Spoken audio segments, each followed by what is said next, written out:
that provide recommendation to the board to be compensated for their expenses not to exceed $10 per meeting. We set the term to be May 1st of each year rather than March 1st and the first Monday of April. We've also identified alternatives to be on the following April 30th and thereafter prior to May 1st, but they're sequence of everything else.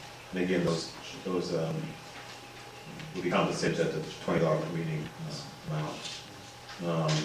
We've identified it as a change for vacancies. We've removed between the last Monday in March and April, and changed that again to May 1st for both Park and Recreation Commission meetings. So this gets those two commissions on the same level as all the other commissions.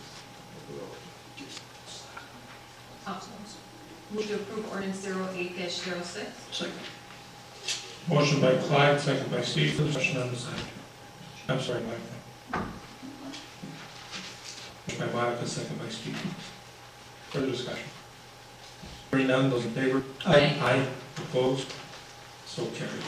Moves us on to item G. It's our main on 9th Avenue from 11th Street and 14th Street. Those utilities to be laid a section of water main along 9th Avenue in Carroll Beach Unit number 1. The existing main there is cast iron. It's 6 inches and it's subject to frequent breaks. We had initially, like we do in a lot of areas, looked at relaying that line through the hard way, or I won't say it's old-fashioned because it works most of the time, where you just dig it up in place and put in new sections of pipe. But given the soils there and the density of the housing, those are 6,000 to 10,000 square foot lots. The frontages are 60 feet. We took bids on having the aged water main bored rather than tunnel rather than digging out that area. There's so many driveway reconstructions that would drive cost up. Our cost to do it would be $150,610.12. We received 2 proposals, one from RJ Brown for $55,070, and one for ZBD Utility for $64,720. RJ was the low bidder applied to Structure Village. We would still provide some construction in the project, excavating the trenches, doing some of the work that the pipes and valves, they're doing the laterals. So with our work there, we come up to a total of $113,141.32 for total project cost, rather than the original budget of $150,610. So the recommendation and that of the utility superintendent that we award a contract to RJ Underground in the amount of $55,470. So moved. Second. Motion by Micah, second by Steve. Further discussion? Clyde? Mike, I don't remember hearing the name RG Underground before. Have we used them? Yeah. Not this past year, but they've we used them in 2006 to get full borings underneath Springbrook Road. That was they indicated they are qualified to. Other comments, questions? Steve? Yeah, that was the main break yesterday at 3 o'clock, I believe, in 11th Avenue. So that area is all network when the utility used to be private. I think that will be already there, right, Mike? That was a private water utility. The well was abandoned because it was contaminated with radium. It's in that strata in Carroll Beach at that 150 to 200 foot level. So the private operator basically walked from the utility. The structure as indicated was 6-inch cast iron main. The soils are hot. There's a lot of corrosion. The village obtained a grant from the Department of Natural Resources, and it was about $900,000. We extended water from 39th Avenue down to 116th Street, come in and bring water into it. The grant did not provide for relaying and rehabilitating the water system. So we brought that down there, got them off the radium, and little by little we've been going in there when resources are available and times of doing the related things. I remember those times.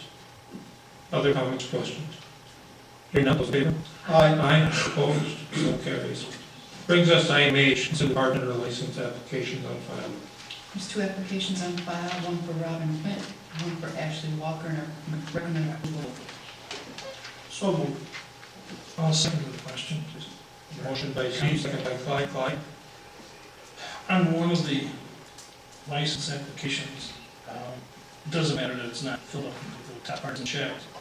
I think that's just a little housekeeping, but a point of, that I think we should keep in mind, and I know it cannot have a bearing on whether you approve or deny the license, but we have a person here who turned 21 several months ago, applying for a license just before her 20th birthday, and right after her 20th birthday, received citations for underage drinking. It does bother me. I know we can't take it into consideration, and there's no reason for denial. I just think it's important to mention it. And we do check, please checks on all renewals faithfully, and Chief keeps walking. Okay, we have a motion and a second. Further discussion? Hearing none, those in favor? Aye. Opposed? So carries. Item 9, village board comments.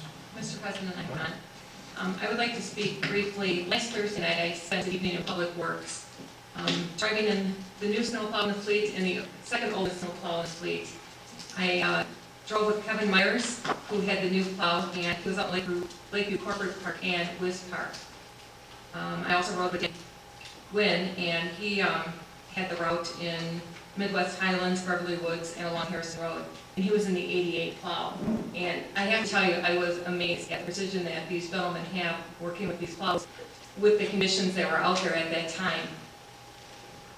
It was whiteout conditions, and there weren't curbs for them to guide or anything. And they got right up to where they needed to be, and that snow was plowed. Also, I had the opportunity to go back into Public Works about halfway through the night, and I saw Al Zerbel, the mechanic, working on one of the plows with Gary Sullivan, trying to get that one up and running. So it's amazing to see the work ethic of our employees. They've worked all day, they've gone home for a couple hours, and they're back out there making sure that our roads are safe for our residents. And it was an amazing experience to see that.